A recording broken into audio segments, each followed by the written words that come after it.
आज की इस वीडियो में हम डिस्कस करने जा रहे हैं हिस्ट्री ऑफ इंग्लिश लिटरेचर के अंदर एक एज को 19th सेंचुरी लिटरेचर को आज हम डिस्कस करने जा रहे हैं। इससे पहले मैं 18th सेंचुरी लिटरेचर पे वीडियो बना चुका हूँ, अगर आपने नहीं देखी तो आप जाके देख सकते हैं। आज हम 19th सेंचुरी लिटरेचर के ऊपर वीडियो बनाएंगे। तो इस एज के अंदर, इस सेंचुरी के अंदर जो है 3 से 4 जो हैं वो पीरियड डिस्कस हुए हैं। The first one is the romantic period, the Victorian period, the रेफलेट्स पीरियड। तो आज हम इन 3 पीरियड को डिटेल्स में डिस्कस करेंगे और ये पीरियड जो हैं वो 19th सेंचुरी लिटरेचर के अंदर डिस्कस होते हैं। तो बिना टाइम वेस्ट किए शुरू करते हैं। सबसे पहला जो टाइम पीरियड है 19th सेंचुरी लिटरेचर के अंदर रोमांटिक पीरियड जिसे कहा जाता है, ये 1798 से 1837 तक इसका दौरानिया है। इस एज को रोमांटिक एज इसलिए नहीं कहा जाता कि इसमें कोई लव या रोमांस के बारे में लिटरेरी वर्क हुआ था, बल्कि इस एज में पोइट्स और राइटर की नेचर के साथ फीलिंग और लव उभर कर सामने आया था। और बहुत सारे पोइट्स और राइटर ने अपने वर्क्स में रोमांस फॉर नेचर से बहुत ज़्यादा रिलेटेड वर्क किए, इसलिए इस एज को रोमांटिक दौर कहा जाता है। एज ऑफ इनलाइटमेंट को, जो कि इससे पहले एज थी जिसमें साइंटिफिक फैक्ट्स और रीजंस पर बहुत ज़्यादा काम हुआ, जिसकी वजह से राइटर और रीडर्स नेचर की ब्यूटी और रियलिटी से दूर होते चले गए, इसलिए रोमांटिक एज आई। इस एज के कुछ इम्पॉर्टेंट फैक्टर्स हैं जो हमें ये अंडरस्टैंड करने में हेल्प करते हैं कि आखिर रोमांटिक एज की क्या ज़रूरत थी या फिर ये क्यों सामने आई। तो जो सबसे पहला जो फैक्ट है वो है industrial revolution. Age of enlightenment में सोसाइटीज़ बहुत ज़्यादा सिविलाइज्ड और नॉलेजेबल हो गई, जिसकी वजह से इंडस्ट्री में रेवोल्यूशन आया और वो ग्रो करने लगी और लोगों ने रूरल जो है एरिया से अर्बन एरिया की तरफ माइग्रेशन शुरू कर दी। इस तरह अर्बन एरियाज़ में पॉपुलेशन ज़्यादा होने लगी और स्मॉल टाउन्स बनने लगे। इस तरह नेचर आहिस्ता आहिस्ता वहाँ से वैनिश होती हुई नज़र आने लगी। नेचुरल चीज़ें कम होने लगी और लोग मुख्तलिफ बीमारियों में मुब्तला होने लगे।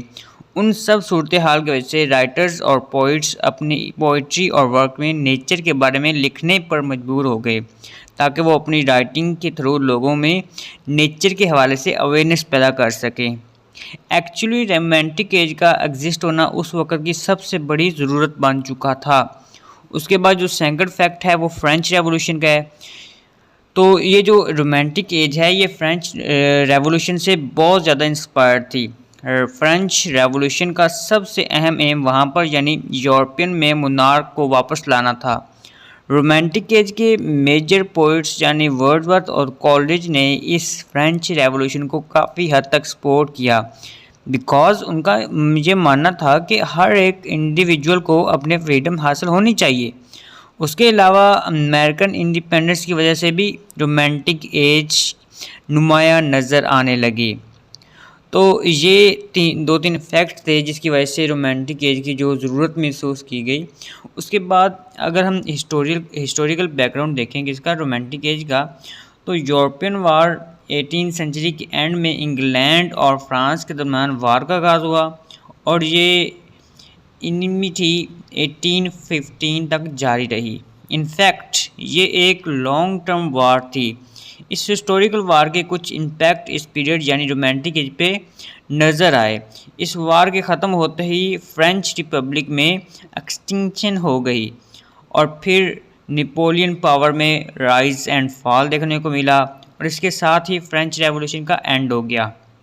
इस लॉन्ग वार में बहुत से नेगेटिव सोशल कंडीशन भी सामने आई, जिसकी वजह से इंग्लैंड में रेस्टोरेशन के क़याम की ज़रूरत को महसूस किया गया। इन कंडीशन में लो वेजेस यानी जो कम तनख्वाहें, हेयर टैक्सेशन और अनएम्प्लॉयमेंट जैसे फीचर्स देखने को मिले और इस वार के बाद वहाँ के लोग बहुत ही पुअर कंडीशन में आ गए और नेचर से भी दूर हो गए। इसलिए रोमांटिक एज के राइटर्स ने ये सोचा कि लोगों को नेचर और उसकी ब्यूटी की तरफ वापस लेकर आया जाए, इसलिए उन्होंने नेचर और ब्यूटी और इमेजिनेशन पर ज़्यादा फोकस किया और उन चीज़ों पर लिखना स्टार्ट कर दिया। अब हम बढ़ते हैं करैक्टरिस्टिक्स की तरफ। इस एज के जो करैक्टरिस्टिक्स थे, literary characteristics of romantic as. तो सबसे पहला जो पॉइंट हम डिस्कस करने जा रहे हैं वो रोमांटिसिज्म, सुपरनैचुरलिज्म्स। इस एज के लिटरेचर में रोमांटिसिज्म सबसे ज़्यादा नुमाया नज़र आता है और ये रोमांटिसिज्म इमेजिनेशन और इमोशन पर एम्फसाइज करता है। इस एज में पोइट्री और लिटरेरी वर्क में हमें रूल्स और रेगुलेशन से ब्रेक डाउन नज़र आता है। इमेजिनेशन और नेचुरल ब्यूटी को प्रेजेंट करने के लिए राइटर के एलिमेंट ऑफ सुपर नेचुरलिज्म का यूज़ किया गया है, जो कि रीडर को हेल्प करता है कि वो इमेजेस में मौजूद इमोशन और फीलिंग को अच्छे से एक्सप्रेस कर सकें। सुपर नेचुरलिज्म इस रोमांटिक एज की पोइट्री की एक अहम क्वालिटी है। कॉलरिज और स्कॉट जैसे पोइट ने अपनी पोइट्री में मिस्ट्री और वंडर के सेंस को प्रेजेंट किया है। इस दौर में लिखे जाने वाले कुबलाई खान, जिसे लिखा था एस.टी. कॉलेज ने, इस दौर में सुपर नेचुरलिज्म की सबसे बड़ी और अहम एग्जाम्पल है। फिर जो दूसरा पॉइंट हमें मिलता है वो सब्जेक्टिविटी। रोमांटिक पोइट्स का एक और अहम फीचर सब्जेक्टिविटी है। सब्जेक्टिविटी ऐसी पोइट्री होती है जिसमें पोइट अपने आप को एक्सप्रेस करता है और अपने एक्सपीरियंस की मदद से इंस्पिरेशन को फाइंड करता है, जिसमें उसकी थॉट और फीलिंग भी शामिल होती हैं। फॉर एग्जांपल, कीट की लिखी गई एक पोम और टू द नाइटिंगेल, जो कि पर्सनल मैटर पर बेस करती है। इस एज में पोइट्री में सब्जेक्टिविटी का फुल पार्टिसिपेशन होता था। उसके बाद जो नेक्स्ट पॉइंट है वो simplicity in style. Romantic poets का राइटिंग स्टाइल एक दूसरे से वेरी करता था, मगर सबसे ज़्यादा स्ट्रेस सिंपलिसिटी पर दिया गया था।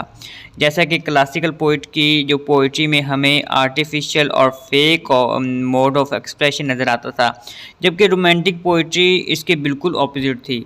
उसमें हमें नेचुरल और स्पॉन्टेनियस मूड्स ऑफ एक्सप्रेशन देखने को मिलते हैं।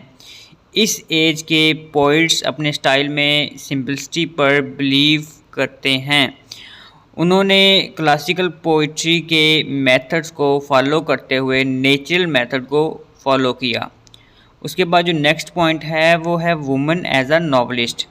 इस पीरियड के दौरान वुमेन को फर्स्ट टाइम लिटरेचर की वर्ल्ड में एज अ नॉवलिस्ट देखा जा सकता है, क्योंकि मेन से ज़्यादा वुमेन जो हैं वो इमोशनल होती हैं और इसलिए इस इमोशनल एज ने वुमेन राइटर्स को मोटिवेट किया ताकि वो अपने आप को लिटरेचर की वर्ल्ड में एक्सप्रेस कर सकें। इस एज का सबसे ज़्यादा सक्सेसफुल नॉवलिस्ट का नाम मिस्टर एनी रेडक्लिफ था। उसके बाद जो फिफ्थ पॉइंट है वो है मॉडर्न मैगज़ीन।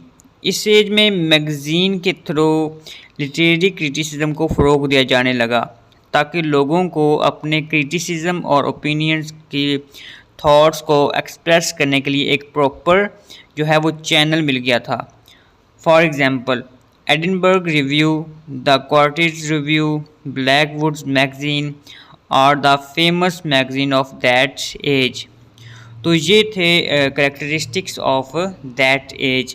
अब हम मेजर पोइट्स की बात कर जाएँ, जो मेजर राइटर्स और मेजर पोइट्स थे इस एज में, रोमांटिक एज के अंदर। तो जो पहला पोइट जो मेजर और जो मेन और फिगरेटिव जो मेन फिगर है वो है सर विलियम वर्ड्सवर्थ इस एज का सबसे अहम और बड़े फिगर समझे जाते हैं।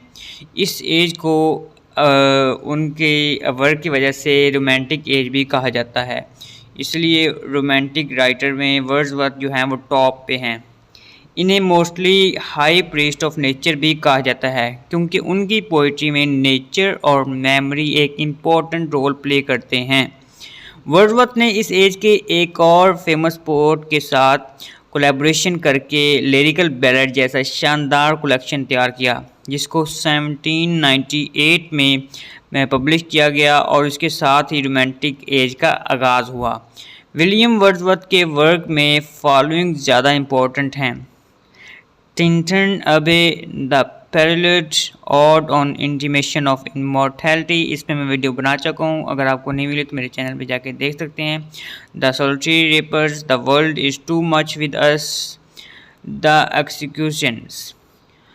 और उसके बाद जो सेकंड पोइट, ये फर्स्ट पोइट थे रोमांटिक एज के अंदर। Second poet Samuel Taylor Coleridge another famous poet, another famous figure of that age, जो कि विलियम वर्ड्सवर्थ के स्पिट्स ब्रदर माने जाते हैं। उन्होंने वर्ड्सवर्थ के गाइडलाइंस में इमेजिनेशन पर ही फोकस किया और अपनी पोइट्री में नेचर और ब्यूटी पर एम्फसाइज किया। ये दोनों एक तरह से रोमांटिक एज के बैकबोन समझे जाते हैं। In the rhyme of ancient manners में कॉलेज ने अजीब किस्म के एडवेंचर्स और इमेजिनेटिव को एक्सप्लेन किया है। उसके अलावा उन्होंने बेशुमार शॉर्ट्स पोम भी लिखी हैं, जबकि लिरिकल बैलेड में उनकी और वर्ड्सवर्थ के सबसे बड़ी काविश जो है वो नज़र आती है।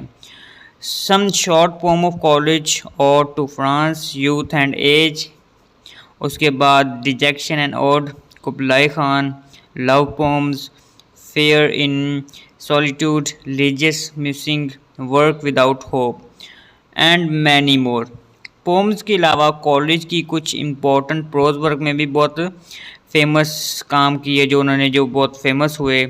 उनमें से जो फेमस प्रोज है द बायोग्राफिया लिटरेरिया और sketches of my literary life and opinion. उसके बाद शेक्सपियर, एड्स टू रिफ्लेक्शन वगैरह। उसके बाद जो नेक्स्ट थर्ड नंबर पे पोइट हैं वो वाल्टर स्कॉट। 1771 में वो पैदा हुए और 1832 में उनकी डेथ हो गई। वाल्टर स्कॉट इस दौर के एक और अहम राइटर और पोइट समझे जाते हैं, जो कि एसटी कॉलेज और विलियम वर्ड्सवर्थ के बहुत क्लोज फ्रेंड थे। ये एक नॉवलिस्ट राइटर और प्ले राइटर हैं। उनके बेस्ट नाउन वर्क जो हैं Rob Roy, old mortality, the talisman, the lady of the lake, Waverley, Marmion, the abbot वगैरह शामिल हैं। जो नेक्स्ट राइटर हैं वो रॉबर्ट सोथी। ये भी एक रोमांटिक इरा के एक फेमस पोइट और राइटर हैं और इनके जो इम्पोर्टेंट वर्क हैं John the Eric, Watts Taylor, the holy tree, the scholar वगैरह शामिल हैं। उसके बाद जो नेक्स्ट राइटर हैं द लॉर्ड ब्राउन सॉरी, ये 1788 टू 1824 1788 में पैदा हुए और 1824 में उनकी डेथ हो गई। ये भी रोमांटिक एज के फेमस पोइट थे, जिन्होंने लाइफ का मोस्टली टाइम अपनी ट्रैवलिंग में स्पेंड किया। उन्होंने एक नहायत ही जो इंटरवेजेंट लाइफ है वो गुजारी। His works includes Don Juan, Childe Harold's, pilgrimage, she walks in beauty वगैरह शामिल हैं। उसके बाद जो नेक्स्ट पोइट हैं वो पी.बी. शेले। ये भी इंग्लिश के रोमांटिक पोइट हैं जो 1792 में पैदा हुए और 1822 में उनकी डेथ हो गई और ये जॉन कीट्स के फ्रेंड थे। उनके वर्क्स में कोइन मैप, प्रोमेथियस, अनबाउंड और एंटोनियस शामिल हैं। शेले एक रेडिकल जो पॉलिटिकल राइटर थे। जॉन कीट्स जो हैं वो 1795 में पैदा हुए और 1821 में उनकी डेथ हो गई। ये एक और रोमांटिक पोइट थे और इनका सबसे फेमस वर्क जो था वो a poetic romance, Endymion a poetic romance 1870 में पब्लिश हुआ। इसके अलावा कीट्स ने बहुत से रिमार्केबल वर्क्स किए, a thing of beauty, bright, when I have fears और टू नाइटिंगेल्स वगैरह शामिल हैं। उसके बाद अगर famous writers of romantic age की बात की जाए तो ये तो पोइट्स थे ना सारे जिनकी मैंने बात की है। अगर हम राइटर की बात करते हैं तो Mary Shelley famous writer of romantic age, जो 1797 में पैदा हुए और 1851 में उनकी डेथ हो गई। ये female English novelist, dramatist, short story writer, essayist और ट्रैवल राइटर थी। ये एक पॉलिटिकल राइटर भी थी जिन्होंने सोशल कोऑपरेशन का साथ ज़्यादा दिया, जबकि रोमांटिक इंडिविजुअलिस्टिक वर्कर्स बहुत कम काम किया उन्होंने। रोमांटिक इंडिविजुअलिस्टिक वर्कर के तौर पर बहुत कम काम किया। शेले रोट फ्रैंकलिन इन 1818 यानी 1818 में उन्होंने एक फ्रैंकलिन वर्क था वो उन्होंने पब्लिश किया। उसके बाद Jane Austen, the very famous writer in the romantic as. ये भी रोमांटिक एज की एक ड्रामेटिस्ट जो हैं ड्रामेटिस्ट थी, नॉवलिस्ट थी और प्रोज राइटर थी। उन्होंने बहुत से रिमार्केबल वर्क किए जिनमें फॉलोइंग शामिल है: sense and sensibility, pride and prejudice, Mansfield Park, Emma, उसके बाद नॉर्थिंगर बे वगैरह शामिल हैं। तो ये थी रोमांटिक एज, जिसमें डिफरेंट राइटर्स ने आके इस एज को जो है वो बहुत फेमस किया। क्यों इसकी एज की ज़रूरत क्यों पेश आई, मैं उसके बारे में डिस्कस कर चुका हूँ। तो रोमांटिक एज के बाद जो है वो रोमांटिक एज ख़त्म हुई जब, तो उसके बाद विक्टोरियन एज स्टार्ट हुई 1837 टू 1901। वहाँ से जो है वो विक्टोरियन एज स्टार्ट होती है। तो ये एज इंग्लैंड में क्वीन विक्टोरिया के नाम से जानी जाती है। रोमांटिसिज्म के वक़्त इंग्लैंड का मोनार्क की पावर बहुत कम हो गई थी और फिर 18 साल की विक्टोरिया वहाँ की क्वीन बन गई और उन्होंने 68 सालों तक यानी 1901 तक वहाँ रूलिंग की। जैसा कि रोमांटिक एज में ज़्यादातर पोम्स लिखी जाती थी, इसलिए इस इरा में ज़्यादा तादाद में जो थे वो पोइट्स के थे, जबकि विक्टोरियन एज में नॉवलिस्ट और राइटर ज़्यादा नज़र आते हैं। द्रो इस पीरियड के जो टाइम ज़्यादा है, इसलिए में आने वाले राइटर की तादाद भी ज़्यादा है। इसके अलावा इस एज में अमेरिकन लिटरेचर में भी डेवलपमेंट नज़र आती है। उसके अलावा लोगों की जिस तरह के सोशल जो हैं वो सर्कमस्टांसेस चल रहे थे, उनको प्रोमिनेंट करने के लिए राइटर ने रियलिटी की बेस पर लिखना शुरू किया। इसके अलावा लोगों के जिस तरह के सोशल सर्कमस्टांसेस चल रहे थे, उनको प्रोमिनेंट करने के लिए राइटर्स ने रियलिटी की बेस पर लिखना शुरू किया और नेचर और इमेजिनेशन जैसे फैक्टर्स कम होने लगे और रियलिटी को रिप्रेजेंट करने के लिए ज़्यादातर नॉवेल्स लिखे जाने लगे। अब कैरेक्टरिस्टिक्स ऑफ विक्टोरियन एज देखा जाए तो इसमें जो फर्स्ट जो चीज़ नज़र आती है वो हमें रियलिज़म नज़र आता है, जिस पे काम किया गया, जो हमें इस एज का प्रोमिनेंट जो चीज़ है, जो प्रोमिनेंट फिगर्स नज़र आता है। इंग्लिश लिटरेचर में अगर हिस्ट्री को गौर से देखा जाए तो ये दौर रोमांटिक एज ऑफ आइडियलिज्म से लेकर विक्टोरियन एरा ऑफ रियलिज्म का अरसा है। इस एरा में अर्ली 19th सेंचुरी से लेटर 19th सेंचुरी के वक़्त का जिक्र आया, जो कि नेचर से इंडस्ट्री और सॉलिट्यूड से सोसाइटी तक का सफ़र करता है। ये मूवमेंट जो है वो रियलिज़म ऑफ सेंचुरी की एक माइनर मूवमेंट थी। इसका मतलब ये है कि इस एज में दोबारा से रेवोल्यूशन, इंडस्ट्रियल रेवोल्यूशन और डेवलपमेंट के बारे में राइटर्स और पोइट्स ने अपने वर्क्स में लिखना शुरू कर दिया, जबकि ये सब कुछ नेचर से हट कर था। इस दौर में साइंटिफिक डेवलपमेंट्स भी हुई, जो कि राइटर्स ने अपने साइंस फिक्शन साइंस वर्क्स में लिखना शुरू कर दिया। उसके बाद जो नेक्स्ट नंबर 2 पे जो आता है डेवलपमेंट्स इन नावल, इसमें क्या क्या चीज़ें हो रही थी इस एज में, जो कैरेक्टरिस्टिक्स हो रही थी, तो वो नंबर 2 पे आता है developments in novel. Victorian era में होने वाले इंडस्ट्रियल और साइंटिफिक रेवोल्यूशन को लोगों तक पहुंचाने के लिए राइटर ने नावल लिखने शुरू कर दिए। इस दौर से पहले भी नावल लिखे जाते थे, लेकिन नावल की दुनिया में जिद्दत है, जो शिद्दत है, वो इस एज में हुई। इससे पहले अगर देखा जाए तो ड्रामास का दौर था, एलिजाबेथन एरा था और पोइट्री का दौर था और एडवांस पीरियड इससे पहले गुजरने वाला रोमांटिक एरा था।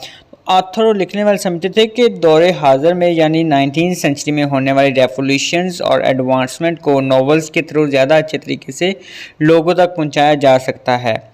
कॉमन नॉवेल्स के अलावा इस एज में फ़िक्शन नावल, साइंस नावल भी लिखे जाने लगे, जो कि रीडर्स में बहुत मशहूर हो गए और पढ़े जाने लगे। इस एज के फेमस नावल्स में शामिल हैं जो राइटर्स हैं उनके, और जो नावल्स के नेम हैं great expectation by Charles Dickens, vanity fair by W Makepeace, और उसके बाद जेन आयर बाय चार्ल्स ब्रॉन्टे, और जेन ऑस्टन का नावल है प्राइड एंड प्रेजुडिस, वो भी बहुत ज़्यादा फेमस हुआ। उसके बाद जो थर्ड मेजर कैरेक्टरिस्टिक्स है इस एज की, वो पोइट्री ड्यूरिंग विक्टोरियन एज। इस विक्टोरियन इंग्लैंड में चंद नोटेबल पोइट्स भी थे, जैसा कि रॉबर्ट ब्राउनिंग 1812 टू 1889 और अल्फ्रेड टेनिसन 1809 टू 1892। इसके अलावा एलेगरनन चार्ल्स सविम्बर्न भी इस दौर के डोमिनेंट पोइट थे। इस दौर के पोइट्स की बहुत ज़्यादा टेंडर और पैशनेट पोम्स भी लिखी, इसलिए विक्टोरियन पोइट्री दूसरी पोइट्री से राइम और लेंथ के लिहाज से डिफरेंट थी। इसके अलावा इस पोइट्री में रिलीजन और साइंस के दरमियान कॉन्फ्लिक्ट को दिखाया गया। इस दौर के लीडिंग पोइट्स ने अपनी पोइट्री में रिलीजियस स्पेक्टिज्म को एक्सप्लेन किया है। फॉर एग्जांपल रॉबर्ट ब्राउनी ने अपनी पोम फेरा लिपोलिपि में रिलीजन को क्रिटिसाइज़ किया है और चर्च के हवाले से कई सवालात भी उठाए हैं। सिमिलरली टेनिसन ने अपनी एक पोम इन मेमोरियम 1850 में जो पब्लिश हुई थी में लाइफ और डेथ के लेके कुछ क्रिटिसाइज़ किया है। उसके बाद जो advancement in science and technology की कैरेक्टरिस्टिक्स हुई, इस एज में दोबारा साइंस और टेक्नोलॉजी पर काम होने लगा और बहुत से डिस्कवरीज और एडवांसमेंट जो हैं वो नज़र आई, वो देखने को मिली। फॉर एग्जांपल जॉन स्नो ने ये डिस्कवर किया कि कॉलरा यानी हैज़ा जो है वो गंदे पानी से स्प्रेड होता है, ना कि एयर से। उसका ये फ़ायदा हुआ कि सीवरेज सिस्टम को इम्प्रूव किया गया और हाउसिंग कंडीशन को भी बेहतर किया गया। इस दौर में टीबी, मलेरिया और प्रोसेस ऑफ सेंसराइजेशन जैसे अहम कामों को डिस्कवर किया गया जो कि दुनिया के लिए बहुत हेल्पफुल साबित हुए। उसके बाद पेसिमिज़म्स जो पॉइंट है, विक्टोरियन एज में साइंस और टेक्नोलॉजी में होने वाली एडवांसमेंट और इंडस्ट्री रेवोल्यूशन की वजह से शहरी की आबादी में बहुत ज़्यादा इजाफा हो गया, जिसकी वजह से स्लम्स की तादाद में इजाफा हुआ और बहुत से मसाइल जैसा कि पॉवर्टी, करप्शन, अनएम्प्लॉयमेंट, डिजीज़ और डेथ में इजाफा हुआ। हर तरह के टेक्निकल फील्ड में तरक्की के साथ साथ लोगों को यकीन होने लगा कि तमाम प्रॉब्लम्स और सफरिंग के सलूशन को ईज़िली तलाश किया जा सकता है और इस एतबार से राइटर्स ने अपनी सर्विस पेश की और इन्हें यकीन दिलाया कि इंसान को इंसान अपनी बेटरमेंट के लिए इस्तेमाल के काबिल बनाता है। साइंस को कौन बनाता है? इंसान जो है वो अपनी बेटरमेंट के लिए इस्तेमाल के काबिल बनाता है। इसके अलावा बहुत से पोइट्स ने ये कोशिश करने की, ये बताने की कोशिश की कि लोगों को नोबेलिटी और ऑनेस्टी को रिटेन करने के लिए उन्हें लोगों को वो इनकरेज करते थे थ्रू अपनी राइटिंग। अब अगर मेजर पोइट्स की बात करें जो विक्टोरियन एज के अंदर आए और जिन्होंने वक्कर अपनी खिदमात अंजाम की, तो अल्फ्रेड लॉर्ड टेनिसन जो 1809 में पैदा हुए और 1892 में 1892 में उनकी डेथ हो गई। टेनिसन इस एज के सबसे फेमस पोइट थे। उन्हीं की वजह से विक्टोरियन दौर को एज ऑफ टेनिसन भी कहा जाता है। उनकी पोइट्री की पहली कलेक्शन चीफली लिरिकल 1830 में पब्लिश हुई और उसके अलावा उन्होंने अपने फ्रेंड हलाम को ट्रिब्यूट करने के लिए एक कलेक्शन लिखी जिसका नाम था इन मेमोरियम। ये पोम 1850 में पब्लिश हुई। इस पोम में टेनिसन ने मोरालिटी के इशू पर बात की है। उसके दूसरे मेजर वर्क्स में जो वर्क्स इम्पोर्टेंट वर्क्स हैं, वो जो पोम्स हैं वो break break break, the charge of the light brigade, tears idle tears, crossing the bar, Ulysses and Tithonus वगैरह शामिल हैं। जो नेक्स्ट पोइट थे जो फेमस पोम हैं वो रॉबर्ट ब्राउनिंग हैं। वो 1802 में पैदा हुए और 1889 में उनकी डेथ होगी। ये कॉम्पवेल इंग्लैंड में पैदा हुए और इन्हें मोनोलॉग का मास्टर माना जाता है। उन्होंने 12 साल की उम्र में पोइट्री लिखना स्टार्ट कर दी थी। उनकी पोम माय लास्ट डचेस उनकी मोनोलॉग की सबसे बेस्ट एग्जाम्पल है। उसमें आर्ट, कल्चर, मैडनेस और गैलनेसी को शो किया गया है। ये पोम पॉलिटिकल सोशल पॉइंट पर बेस करती है। उसके बाद अगर ब्राउनिंग के मेजर वर्क की बात की जाए तो men and women, dramatis, personae, my last duchess, Fra Lippo Lippi, Andrea del Sarto, the pied piper of Hamelin, ये उनके फेमस वर्क थे। अब उसके बाद जो थर्ड नंबर पे पोइट हैं वो एलिजाबेथ बैरेट ब्राउनिंग 1806 टू 1861। ये विक्टोरियन एज की इंग्लिश पोइट हैं। ये इंग्लैंड में पैदा हुई। उन्होंने कोई फॉर्मल एजुकेशन हासिल नहीं की थी। 1830 में ये लिटरेचर की दुनिया में आई और इनकी पोम्स की पहली कलेक्शन 1838 में पब्लिश हुई। ये ज़्यादातर अपने सोनेट्स की वजह से जो फेमस हुई। उनके अगर मेजर वर्क्स की बात की जाए तो सोनेट 24 1850 में पब्लिश हुई, how do I love the, the cry of the children, Arora lie, diet, the best thing in the world जो कि 1862 में पब्लिश हुई। उसके बाद जो नेक्स्ट राइटर हैं, जो नेक्स्ट पोइट हैं, वो मैथ्यू आर्नोल्ड हैं, जो 1822 में पैदा हुए और 1888 में उनकी डेथ होगी। ये एक इंग्लिश पोइट और क्रिटिक, कल्चरल क्रिटिक थे। ये ऑक्सफोर्ड यूनिवर्सिटी में 1857 में प्रोफेसर इलेक्ट हुए। ये एक सेज राइटर थे जो अपनी राइटिंग में रीडर्स को सोशल इशू पर इंस्ट्रक्शन देते थे। उनका सबसे फेमस वर्क डोवर बीच था, जिसमें उन्होंने फेथ इन गॉड के साथ साथ sadness and spirituality and existence of life की बात की थी। उनके अगर मेजर वर्क्स की बात की जाए तो Dover beach, the scholar gipsy, Thyrsis, culture and anarchy. और उनकी अगर पोम की बात की जाए तो the forsaken merman, to a friend, the buried life, a wish growing old. उनकी ड्रामेटिक पोम में एम्फीडोक्लस ऑफ एटना शामिल हैं।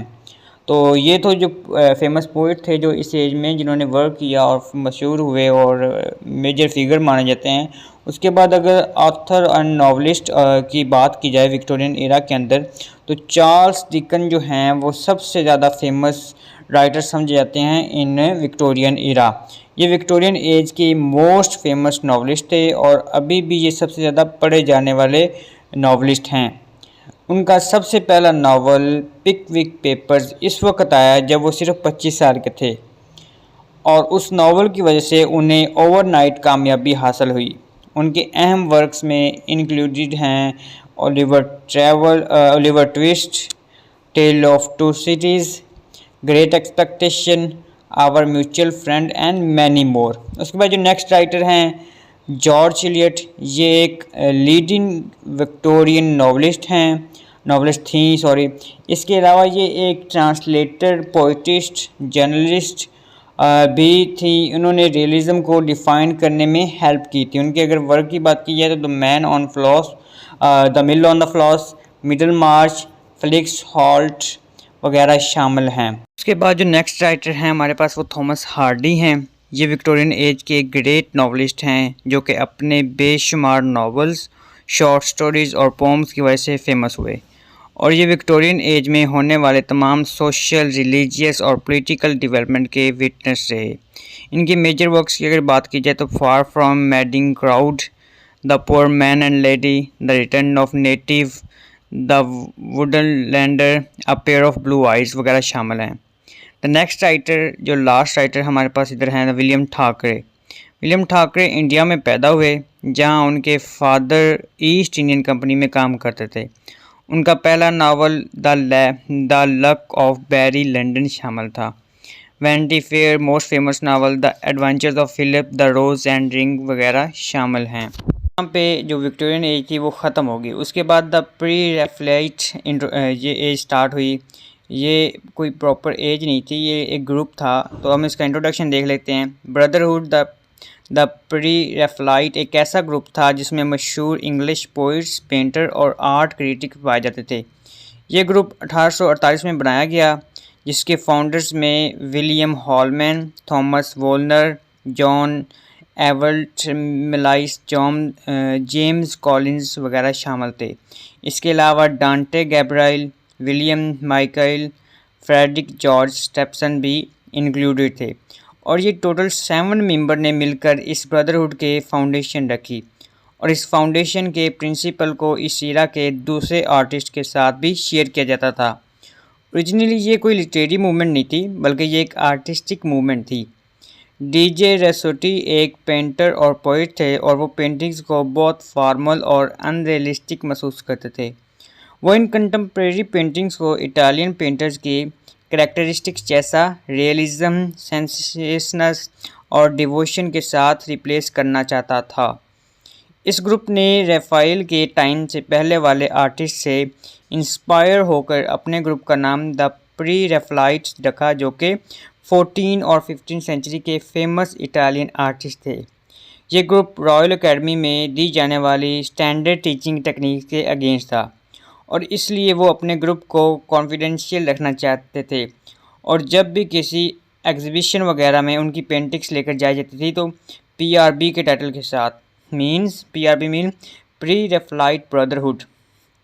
जोस्किन जो कि मशहूर इंग्लिश पोइट और राइटर थे, उन्होंने इस ग्रुप को बहुत सपोर्ट किया और उनके लिए लिखा कि the intimate no picture they paint from nature only. ये मूवमेंट सिर्फ पेंटिंग तक लिमिटाइज नहीं थी, बल्कि वक्त के साथ साथ इसका इम्पैक्ट इंग्लिश पोइट्री पर भी नज़र आने लगा। प्री राफेलाइट पोइट्री ऐसे आइडियाज़ जो कि पोम्स ऐसे वगैरह को जस्टिफाई करने के लिए ग्रुप्स ने पीरियोडिकली यानी मैगज़ीन पब्लिश करना शुरू किया है, जिसका नाम द जर्म था। और इस पीरियोडिकल में ये ग्रुप अपने मुख्तलिफ आइडियाज़ को शेयर करता था और इस ग्रुप की तरफ से लिखे जाने वाली पोइट्री ज़्यादातर इटालियन पोइट्स और रोमांटिक पोइट्स से इंस्पायर्ड होती थी। इस वजह से सेंसटिबरी अपने work history of 19th century literature में लिखते हैं, Pre-Raphaelite poetry was a blend of Keats' sensationalist, Shelley mysticism and Wordsworth's love for nature।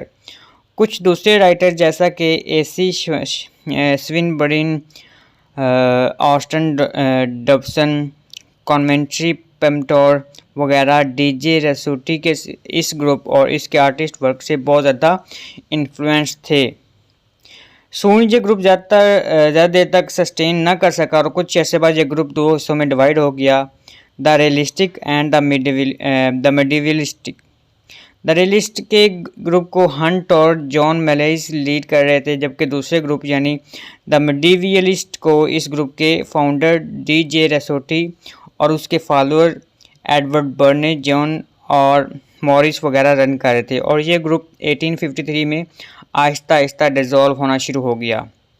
अब the flash school of poetry की बात करें तो ये एक आर्टिकल था जो कि 1871 में कंटेम्प्रेरी रिव्यू मैगज़ीन में पब्लिश किया गया और इस आर्टिकल को रॉबर्ट बुचनून ने अपने फेक नेम थॉमस मिचलैंड के अंडर लिखा। इस आर्टिकल में प्री राफेलाइट को एक इमोरल ग्रुप कहा और इस ग्रुप को बहुत क्रिटिसाइज भी किया। यानी इस आर्टिकल के थ्रू इस ग्रुप को यंग स्टूडेंट्स को बहुत ज़्यादा अक्यूज़ किया गया। लिटरेरी वर्क्स ऑफ अगर द प्री राफेलाइट्स की बात की जाए तो आ ड्रीम ऑफ जो बाल जिसे विलियम मॉरिस ने लिखा, the defence of Guenevere William Morris, novice from nowhere William Morris, the blessed damozel D G Rossetti, sister Helen D G Rossetti, goblin market Christina Rossetti, sister of D G Rossetti, the Oxford and Cambridge. ये एक magazine था जो कि William Morris ने edit किया था। उसके अलावा उनका एक पीरियोडिकल भी था द जर्म, जिसे डीजे रोस्टी ने एडिट किया था। Popular paintings by the pre Raphaelites अगर इसकी बात की जाए तो इस ग्रुप ने मुख्तलिफ लिटरेरी वर्क्स के कैरेक्टर्स को अपनी पेंटिंग्स के थीम्स बनाते हुए पेंट किया और उन्होंने सबसे ज़्यादा शेक्सपियर के कैरेक्टर पर फोकस किया। प्री राफेलाइट्स की पेंटिंग में कुछ फेमस पेंटिंग कुछ इस तरह से हैं कि the blue closet girlhood of Mary virgin D G Rossetti, the awakening consciousness, the hireling shepherd William Holman Hunt, Ophelia Christ in the house of the parents John Millais, Isabella John Millais and Hunt, the eve of St. Agnes William Holman Hunt. तो ये थी the pre Raphaelite movement जो कि Victorian age के बाद आई। और आज की वीडियो में हमने विक्टोरियन एज और रोमांटिक एज को भी डिस्कस किया। तो ये थी आज की हमारी वीडियो। उम्मीद करता हूँ आपको पसंद आई होगी। अगर आपको मेरी वीडियो पसंद आई है तो शेयर करना मत भूलिएगा। शुक्रिया। अल्लाह हाफिज़।